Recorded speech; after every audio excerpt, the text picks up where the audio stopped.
Now, folks, if you'll just gather around a little closer now. Come right in a little closer. That's it. That's fine, folks. Buatsi could ideally do with a few more fights and then challenge for the winner of BETERBIEV and BIVOL. And it depends how him and Benn SHALOM and Boxer want to play it. Do you just want to get your title shot, which is fair enough, or do you want to optimize his chances of winning it? I don't think he could beat either man, but that's not the point. He believes he can beat BIVOL or BETERBIEV, or he shouldn't be in the fucking ring. The Anthony Yarde fight is out there, but it's a great fight for Joshua Buatsi. I'd like to see him have a couple more fights while BETERBIEV and BIVOL are sorting out what they're sorting out. Anthony Yarde, you know very well, out next week. He gets through that. Surely that's next for both fighters. May I say there's been an offer by the Qatarian royal family for £5 million for Anthony Yarde and Buatsi. Buatsi seemed to give the game away that he knocked Dan out in sparring when he was asked, do you think you can knock Dan Azeez out? And he said it's been done before. Buatsi tried to say, well, I've got 13 knockouts in 17 fights. He tried to clean it up and skirt around the issue. Dan seemed to be acknowledging this was the case without saying it. Then at the weigh-in, Dan came in a little late, which led to the speculation that he's having issues with weight, but he's claiming it was traffic. But he came in at 12 stone 4, which is a little too light. Buatsi came in at 12 stone 6. Rumor has it that Buatsi was a little frustrated that Dan came late. Was that some psychological warfare attempt by Dan? Some people say Buatsi is having issues with the weight. When I finished the weekly, I remembered I was supposed to bring that up. How strong is he at 175 right now? Because he's in his 30s. He's very tall, full of muscle, not an ounce of fat. His gas tank looks compromised to me. He could have got Dan out of there if he trusted either his chin or his gas tank. There's something stopping him from flowing. Maybe it's Virgil's coaching. In my opinion, one thing for sure is the inactivity has stunted his progression as a fighter. Dan is fringe world-class, European level. That's what level he is. So Buatsi is supposed to win this fight. He's an Olympic bronze medalist. If you're going to compare Buatsi to Evander Holyfield, let me say this. If he was anything like Holyfield, and you have to be comparing him to a Holyfield when Holyfield was at light heavy, he had a few fights at light heavy, then he moved up to cruiser. You're going to have to compare him to that Holyfield. If he was anything like Evander Holyfield, he would have got Dan Azeez out. But Virgil has made him very conservative with his punch output. I don't think his lateral movement is that good, but his left hook is a good punch. His jab seems pretty good. He's tall, he's strong. He had a big 5th round. A left hook almost dislodged Dan's gum shield. Dan didn't really put the pressure on as he needed to. He needed to fight like he did in the 9th and really give it a go. But he did take some rounds. Buatsi got lazy and Dan could arguably have nicked some of them rounds. The wet canvas seemed to be the theme of the fight. It became a problem from the 8th round when Dan started losing his grip on the canvas. In the 10th, he was still having issues with the canvas. Buatsi started having issues with the canvas in the 11th, but he still found the time to score 2 knockdowns, which you could say were aided and abetted by the canvas. But, you know, Dan was struggling, and Buatsi punctuated his win, dominating the 12th and having Dan in trouble. Clear UD for Buatsi. Dan, he didn't do too bad, but I don't want to say he's found his level. He'll come again. There's still fights out there for him. These two seem to be really good friends. South London boys. Buatsi Croydon, Azeez Lewisham. And you was wondering if the friendship would be affected, and you know what I mean? Like, Azeez, very gracious in defeat. Like, Dan just seems like a really good guy. Dan tried to walk away from the interview after he finished and let Buatsi take the spotlight. Buatsi wouldn't allow that. Nah, he wanted to make sure that Dan was in the spotlight. They both broke bread together. It was a good fight. There was a lot of people who wanted Dan to win because Dan is the guy nobody has a bad word to say about. And if somebody was to say something fuckery about Dan, And I'm not talking about critiquing him as a boxer. Boxers, we all critique boxers and we all celebrate their strengths and their victories, etc. But I'm talking about him himself. Dan just seems like a great guy. He just seems like a great guy. Onwards and upwards for Joshua Buatsi. Hopefully Boxer can get him a little more active. That's if Buatsi wants to be more active. Maybe his team are going to be cautious and wrap him up in cotton until their title shot comes along. I don't think that's the best course of action. I really don't. So with Eddie Hearn doing Frank Warren's damage control for him and Frank threatening to serve writs on the likes of Adam Catterall because Catterall wasn't convinced about Tyson Fury's cut eye photos, it's time for Ben Shalom to make a splash in this UK market. Because Eddie and Frank are clearly a little distracted from the domestic market elsewhere. It is what it is. Can't blame them. Got to do what you got to do. We're getting great fights. But, you know, sold out the OVO yesterday. What's that, 12,000? Not bad. Not bad. There was a lot of complimentaries and a lot of cheap tickets. You know, no one's going to say that. But, you know, they sold it out. Then they announced March the 31st, which will drop on a Sunday, the British title fight between the champion, Fabio Wardley, and the mandatory contender, Fraser Clarke. Big. That's big. Did they say they were going to try and do it in a stadium? I heard it's going to be in the O2, and that's a good venue for it. They went face-to-face. Fraser Clarke was saying Fabio hasn't fought nobody, which isn't true. It's Fraser who hasn't fought anybody, and then Fabio obviously retorted, no, it's you hasn't fought anybody. And he also said Fraser hasn't took the step-up fights, the correct step-up fights for this moment. And he could be right. He could be right. I've got Fabio as the favourite to win this. I'm neutral in support, though. Looking forward to that one. Ben's got to get in the game. Like, the whole I'm only going to interview TalkSport thing, that's up to him. If he produces the fights, who gives a shit? Fraser versus Wardley, I think it's come too soon for Fraser, but Fraser is deep in his 30s now. If he's going to make it, you've got to be able to beat the British champion if you're going to get any further, and them questions have to be asked this year. Last year, you had the embarrassment, not only for Ben Shalom, but for Fraser Clarke as well. Pulling him out of the purse bid on the day of the purse bid, now the fight goes ahead. I'm assuming Ben Shalom has come out of pocket, and he'll have options on a few Fabio Wardley fights, assuming Fabio wins, which I believe he will. Who do you think wins? Let me know in the comment section. And then we're hearing now that Turki Al-Sheikh is going to make BIVOL and BETERBIEV. Is planning to combine Dimitri Bivol versus Artur Beterbiev for undisputed at 175, with the Frank Warren versus Eddie Hearn Queensbury versus Matchroom 5 versus 5 all in one event on June the 1st. Ah, boy. See, that's what's helping a lot of us get over the Tyson Fury hangovers, is what the Saudis are trying to achieve over there. It's absolutely brilliant. It's a small cruiserweight. A foreigner don't speak good English, and nobody's really interested anyway. He's not saying anything I like. I want the big fights that people are interested in, and that ain't one of them. What if he was to beat Joshua? Still, it won't be a big fight. He's still a foreigner in a westernised world. The belts are back in the West, and they're going to stay there. And, you know, for whatever it sounds like, the heavyweight champion should be from Britain or America, nowhere else. That's it. Because maybe in Ukraine he might be a big star, but the Britain or America ain't interested in some Ukrainian boxers boxing in Ukraine, and that's the way it is. The heavyweight champion of the world needs to be in the West, and that's it. That's how it goes. Tyson Fury has went down the road of xenophobia, purse splits, rematch clauses, pricing himself out. And now a lot of people are saying he's engineered this cut eye, all not to fight Alexander Usyk. He said on a few occasions he doesn't care about unifying belts and he doesn't care about being undisputed, which is a direct conflict with what the common boxing fan wants. And, you know, members of the media and fans will brush it off to say, Tyson's such a rascal, he doesn't really mean that. And Tyson Fury will say, yeah, he does mean it. And they'll still brush it off like, nah, he doesn't really mean it. No, he's being matter of fact about something he doesn't care about.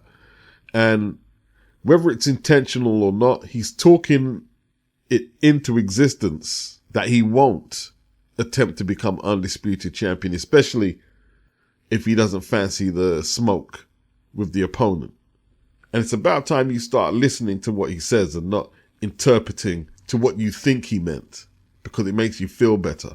The arbitration mediation situation with Deontay Wilder, he seemed to almost run into Wilder's arms when the kangaroo court supposedly voted in Wilder's favour, so he'd get the rematch. And Eddie Hearn was running all about the place. He secured the site fee from the Saudis, and we were supposed to get undisputed between Joshua and Fury, and it didn't happen. Funny thing was, there was Tyson Fury fans and anti-Matchroom people out there who were laughing that the fight didn't happen. Oh, look at Eddie, he couldn't make the fight. He got egg in his face. But you're a boxing fan. John Fury came out and said the Fury camp could have terminated the Wilder contract in 2021. Late 2021, they could have terminated the contract and went ahead and took that undisputed fight with Joshua. Bob Arum, he assured us that the mediation arbitration situation wouldn't be an issue. Yeah? And this is the oldest promoter in the game. Fury screwed the fight up. And if he didn't have that belt, I don't think the Saudis would fuck with Fury. It's the second time he's fucked the Saudis about. First time around, I don't think Turki Al-Sheikh was involved. But it's the second time now. I would like him to retire and just let the heavyweights, I believe, who would commit to making the fans happy and challenge for undisputed.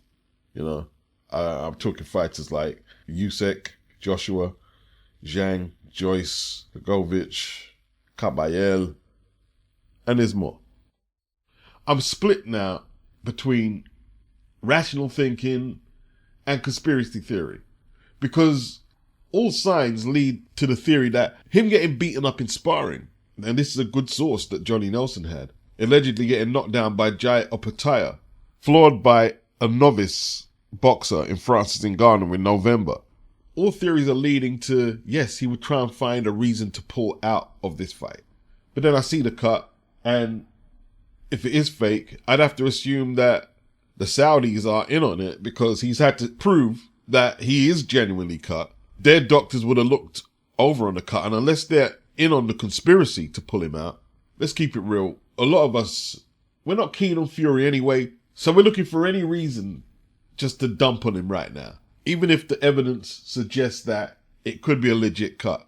Our frustration isn't just coming from this last installment of his madness. This is a series of fuck-ups from Fury, fucking up Undisputed with Anthony Joshua, screwing up the USYK fight when it was supposed to be at Wembley over some fucking rematch clause and stupidness. He's been pulling out of fights since way back in the day with David Price, Pulev, Ustinov, the Vlad rematch. He stalled the Wilder rematch for a year before bludgeoning him. And that's what he's trying to do here, it looks like. He's either trying to cycle off the wild boar meat or get more time to train, because he's not confident. I don't believe the camps have been going to plan. Yeah, the fans ain't really arguing whether the cut is legit. They've just had enough of Tyson Fury at this stage. That's all it is. So May the 18th is the new date, and there's a $10 million penalty for USYK and Tyson Fury if they're not fit and ready to fight. The question is why is USYK being penalized? Why is that penalty applicable to Alexander USYK when he didn't pull out? The penalty should be only applicable to Tyson Fury, who's pulled out a couple of Saudi Arabian dates for Undisputed now. It should be applicable to him. He's Mr. Unreliable. Errol Spence, I think because Conor stopped Chris Algieri and Van Heerden in quicker time than he did, he feels the need to try and convince the world that Conor Benn is a PED cheat. He also accused Nigel Benn of cheating in the Gerald McClellan fight. You know, and if we're talking 1995, I used to buy every boxing publication on the newsstand. Boxing News, I didn't buy Boxing Monthly. That was another British outlet. But I used to buy Boxing News, Ring, KO Magazine. Well, I used to buy them free. And if there was any mention of Ben using PEDs, they would have had the scoop, or at least a theory on it. And I don't remember reading about that. And you know what Errol Spence wasn't doing when he was that age? He wasn't buying all them boxing magazines. He was a kid. He was just out of diapers when that fight happened. And this is based on the testimony of Stan Johnson, Gerald McClellan's trainer, who claimed he took Ben's blood off the canvas and got it tested post-fight. and it came up there was illegal substances. Now, did anyone see him do this? When did he do that? What lab did you go to? Who tested the blood? What agency tested the blood? Where's the receipts? Where's the proof? How long did he have the blood before he got tested? He didn't go to America and go straight to a lab and get it tested. The blood came off the canvas, which means what? It would have been contaminated. How could the agency who tested the blood confirm it was Nigel Benn's blood? When there's PED testing, they have to take blood from you personally or your fucking piss from you personally, not secondhand from some old drunk. Can't stand him. And they believe in this drunk, and it's not just Spence, there was a bunch of Americans, mostly PBC, who believed this testimony from Errol Spence, from his drunk trainer, Stan Johnson, who Gerald McClellan never respected, who Gerald used to take liberties with and give him a little clip around the face when they were doing pads or bag work, with the Admiral's hat on. Not even a proper trainer. He only resorted to Stan Johnson when Gerald and Emmanuel Stewart fell out over money. He shouldn't have even been training Gerald McClellan. And anyone who knows anything about boxing, American boxing, knows this. But Errol Spence don't know that. But anyway, if Spence was just throwing shade at Conor, I wouldn't even bother saying nothing. But if you're going to throw shade at the legend called Nigel Benn, nah. Let's rebuttal this with the facts. Back to Conor Benn. His fight against Pete Dobson is his second fight in nearly 2 years.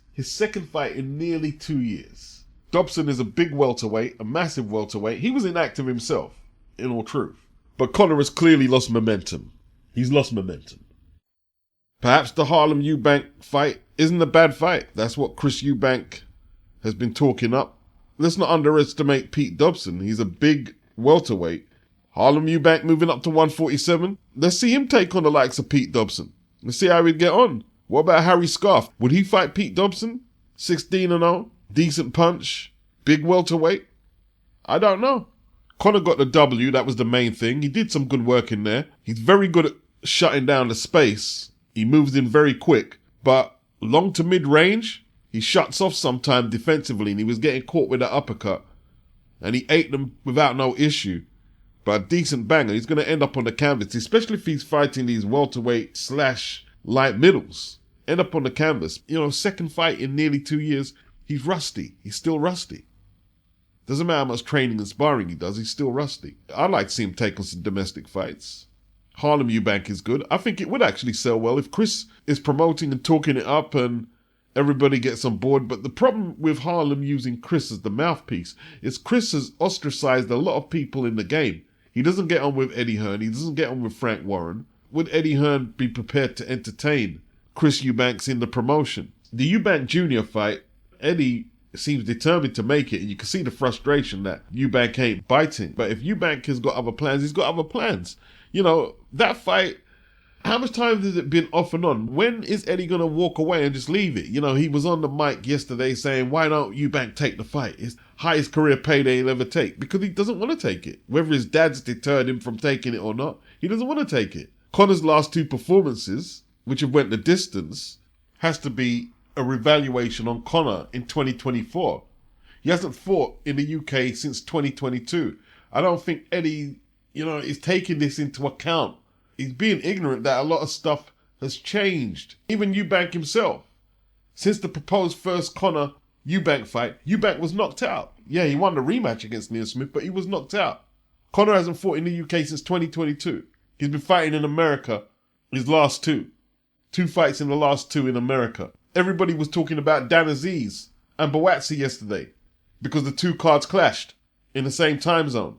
But most of the headlines went to Buatsi and Azeez. Let's keep it real. Dobson, legs were very static. He was a little square. Too tentative, being the bigger man at the start. And Conor was getting off some good shots, some good combinations. But when Dobson came out of his shell and took some chances, stood his ground and pushed Conor back, behind that jab, that right hand, that uppercut, he was giving Conor something to think about. And Conor needed a fight like this. His second fight in nearly 2 years, he needed this fight. But Conor won well. He won well. He'll be back. He shouldn't be deterred by his last effort. No way. There's some good fights out there for him. But no pay-per-view fights right now. He's got to reestablish his credentials. That's the truth. And I'm a Conor Benn fan. I don't want to be saying this. I was hoping he'd get all the big fights. To have the confidence, the timing, and, you know, the ability to do it is impressive. But I think people just find it disrespectful to the opponent. Left into the body again there. It is disrespectful to the opponent. There's no getting away from that. Well, to point out the obvious to what Natasha Jonas said, tremendous legs, Natasha, in that dress, by the way. Yeah, stating the obvious, it's disrespectful to the opponent. It's meant to be disrespectful to the opponent. It's meant to break and shatter the opponent's confidence and leave him prey to the tormentor. The inventor and the tormentor. That's what that is designed to do. Now, what ratio balance is there with showboating? How much do you do it for the crowd and how much do you do to break your opponent's spirit? I don't know. Every fighter will have a different answer, perhaps. Now, his French opponent, Khalil Gradia, 10 wins, 2 inside the distance, 14 losses. 3 of them losses are by stoppage, 5 draws. A fighter with a losing record. He took Dan Azeez the distance summer last year. That was Dan's last fight before he fought Buatsi yesterday on the same bill. But Dan's not a big puncher. And I guess they selected this opponent, Team Whitaker, with the comparison to what Azeez was unable to do. And Benn Whitaker got him out of there in 5. The referee didn't like the showboating, the spinning round on one foot, the hammer punch, which wasn't intended to do any damage or anything like that, but it's not part of the rule book, is it? The over-exaggerating, high-stepping, the referee had to get in and caution Whitaker to cut it out, But, you know, let's keep it real. His opponent had a losing record, 41 years of age. If you can do that against BETERBIEV, then yeah, then it'll be something. You know, if you do it against Joshua Buatsi, it'll be something. Benn is only 6-0 with 5 inside the distance. A lot of people will tell you, well, it's too early to step him up. But if you're going to not break rules, but it's outlaw boxing because the referees don't like it. The British Boxing Board of Control certainly wouldn't recommend it to young fighters coming up. And he might be only 6-0, but if he believes he's that good, let's step him up. Is not an unreasonable rebuttal to those saying he's only 6-0. The body language of that boxing is suggesting this is a fighter who believes he can beat anybody right now. He's ready to get stepped up.